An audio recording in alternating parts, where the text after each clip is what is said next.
On the road to Night of Champions on June 28th, Smackdown rolled into Rhode Island with a show headlined by the latest in the King and Queen of the Ring tournament and Gunther's revelation for their undisputed championship match against Cody Rhodes. Elsewhere, the women's tag champions were in action against Fatal Influence in a non-title match, so a lot going on. But we start things off with the Queen of the Ring match between Charlotte Flair, Lyra Valkyria, Soul Brooker and Jade Cargill, and it was Charlotte who took one step closer to accomplishing one of the few titles missing from her otherwise sparkling resume, advancing in this match. A good action-packed match. It was held together by Flair and Valkyria's excellent ring work and highlighted both Cargill and Brooker's strengths, with the latter dominating the middle portion of the lengthy contest. It caps off with the right one going over to set up a marquee match against Liv Morgan in the semis. A great way to start the show, hampered only by Cargill's wig mishap, which she addressed on Twitter post-match. Whether Cargill should be losing at this point is a question, especially considering what happened later, but I'll give it 6 out of 10.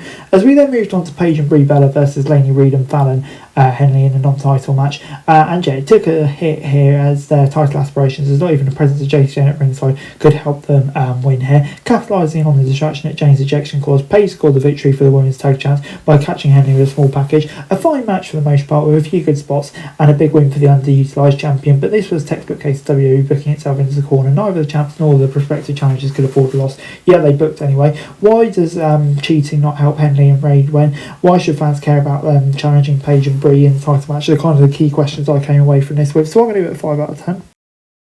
As great a wrestler as Sami Zayn is, he may very well be remembered for his promos and ability to deliver a character that people really care about. The last real good guys, as Shirt Red came out and called Cody Rhodes out and asked for an apology for his accidentally tope last week. He did not get one. Instead, a rapidly intense and verbal back and forth ensued, culminating with an exchange of slaps and Zayn stomping out the arena. This was fantastic. Zayn remains a brilliant heel because he believes wholeheartedly he's justified in actions, and to an extent he is. He genuinely feels he didn't do anything wrong to warrant the crowd telling him.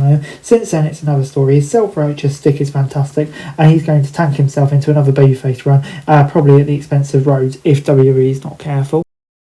Ray Phoenix and Axiom then had the opportunity to enjoy some rare screen time with the former AAA's Cruiserweight Championship at stake. They proceeded to steal the show for an in-ring perspective, delivering an uber-athletic match, seeing both men take to the sky. They exchanged high-flying offense, but it's Phoenix devastating an amino kicker and the Mexican muscle buster that ultimately earned him the successful title defense. If there's any reason to believe this type of match, or these two stars, wouldn't appear regularly moving forward, it would be easy to get super excited by this segment. With that said, it would be into either guy, no matter how good they are, because the investment from creative isn't there, and it should be 6 out of 10. As we then moved on to last week's King of the Ring tournament loss, Trick Williams coming out pissed off, and it's about time. Too often wins and losses are treated about afterthoughts in WWE, so to have a champion express frustration over a defeat was nice. The promo transitioned into a three-man mic battle involving Carmella and Ricky's only enhanced segment. Tied at 1 victory apiece, Hayes and Saints will battle for the shot at the US title on next week's show. The standard pro wrestling brawl ensued. Williams stood tall, and the fans were left confused as to who to cheer for because they love Trek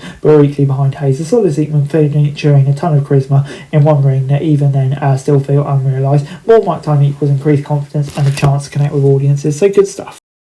Women's US champion Tiffany Stratton and Chelsea Green will have to wait another week to settle their issues with Meech and B-Fab after suffering a defeat in a tag match Friday night. The contest was on the quicker side and saw the heels benefit from Jade Cargill appearing at ringside. Meech scored the victory for her team, pinning an outnumbered Green following the Stars clash. A post-match beatdown on Stratton and Cargill started staring longingly at the US title to suggest the direction things will come. Considering we're nearly 6 months through this particular feud, is this really the best use of either woman at this point? Considering it overstayed its welcome the first time, probably not. The relative shortness of the match coupled with the repetitive booking, I mean, yeah, it's not great, is it? 5 out of 10. But we then moved on to the King of the Ring match between Jey Uso, LA Knight, Royce Keys and Finn Balor, and it was Jey Uso who got the victory here and will face Javon Evans in the semi-finals. It was a wild, chaotic match down the stretch, seeing Keys booked like a monster, absorbing everything, including a triple powerbomb through the announce table, and still came out looking unstoppable until an inadvertent distraction from Solo proved to be his downfall. The continuation of Keys' issues with the MFTs,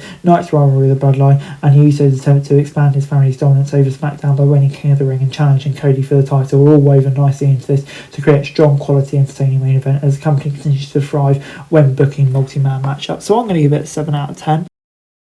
overall, this week's Smackdown gets a 6 out of 10 for me. It's a far better, more focused episode than we got most weeks, with a ton of attention paid to Night of Champions and building that card. With that said, 3 hours is still too long, especially when it's clear the company has only 2 hours of meaningful TV. The wrestling was good and the booking made sense, and there's plenty to like. Still, the bloated runtime of the show hurts its overall quality, even if it does inherently nothing wrong. But yeah, I just feel like having those 2 tournaments kind of gives the show a bit more focus. That's it for this video. Thanks very much for watching. Remember to like, share, subscribe, follow us on our socials, link in the description below for daily wrestling news, meme and content. Subscribe to our other channels on screen right now, that'd be greatly appreciated. Thanks very much for watching. Peace out.